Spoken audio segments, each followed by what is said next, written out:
Hello बच्चों, कैसे हैं आप सब। आज की क्लास में हम डिस्कस कर रहे हैं हमारी वर्कशीट नंबर 5 के सॉल्यूशन कि उन्हें हम कैसे सॉल्व करें। वर्कशीट नंबर 5 थी हमारी अपरिमेय संख्याओं की गुणा व भाग से संबंधित। तो उसके प्रश्न देखते हैं एक बार। जो पहले दो प्रश्न हम डिस्कस कर रहे हैं, बच्चों को सबसे ज़्यादा कन्फ्यूज़न इसी में हुआ था, तो इसे ध्यान से समझना है हमें। ठीक है, पहला प्रश्न है, क्या दो परिमेय संख्याओं को गुणा करने पर अपरिमेय संख्या मिल सकती है।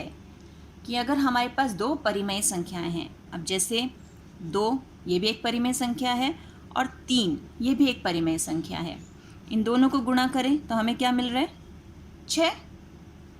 अब एक संख्या ले ली 5, ये परिमेय संख्या है, इसको हम 2 से गुणा कर रहे हैं, वो भी एक परिमेय संख्या है। उत्तर क्या मिला, 10।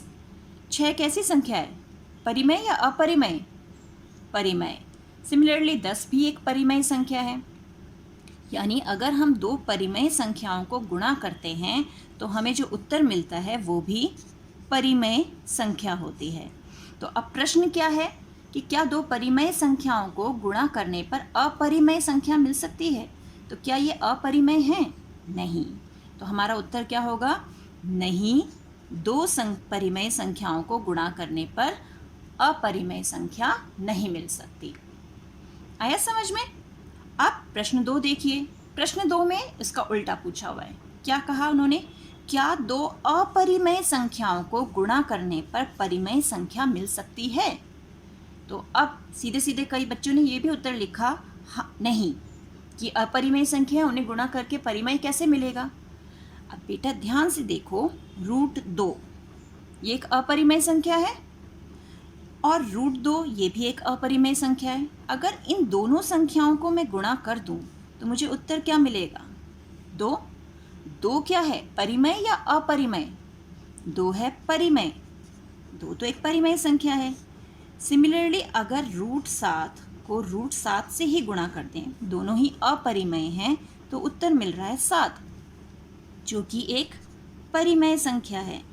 यानी अगर हम एक अपरिमेय संख्या को स्वयं उसी से ही गुणा करें तो हमें परिमेय संख्या मिल रही है।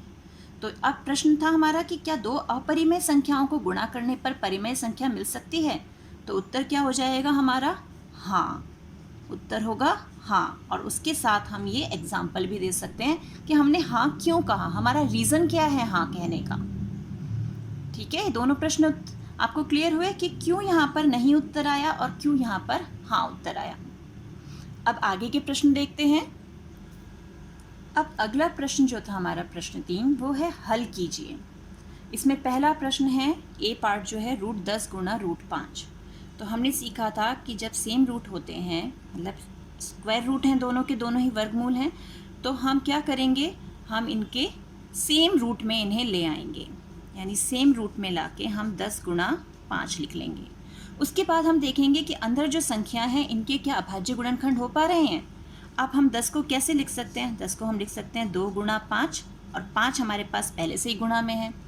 यहाँ हमने देखा इनका जोड़ा कंप्लीट हो रहा है, तो √2 तो अंदर ही रह गया, उसका जोड़ा कंप्लीट नहीं हुआ, 5 बाहर आ गया और √2 अंदर रह गया। तो उत्तर आ गया हमारे पास 5√2। देख रहे हैं ना ध्यान से, सेम रूट में ले आए।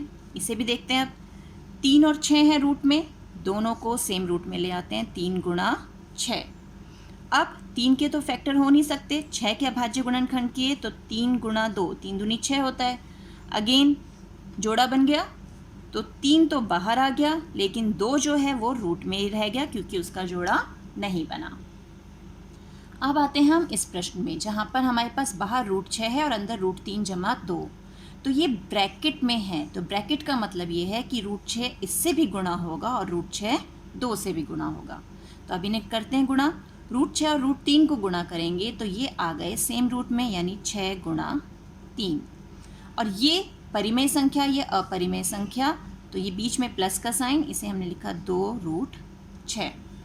फिर वही जैसे हमने यहाँ किया, फैक्टर्स बनाए, 6 को हमने लिख लिया 3 गुणा 2, और इसे 3 पहले से ही है, 2√6 हमारा यहाँ पर, 3 का तो जोड़ा बन गया, तो 3 को बाहर निकाल लिया, √2 अंदर रह गया और 2√6 हमारे पास एज इट इज़ नीचे आ गया। तो ये हो गया इस प्रश्न का उत्तर, इसका हल। तो ये थे हमारे गुणा के प्रश्न। अब देखते हैं हम एक भाग का प्रश्न। भाग में हमें क्या दिया है, √15 भाग √5। तो यहाँ भी सेम रूल कि जो संख्या भाग में है वो सेम रूट में आ जाएगी। आगे अब जो कटता है उसे हम काट देते हैं। 5 एकम 5, 5 तिया 15, तो उत्तर आ गया हमारे पास √3। देख रहे हो कितना आसान है, कितनी जल्दी हो गया।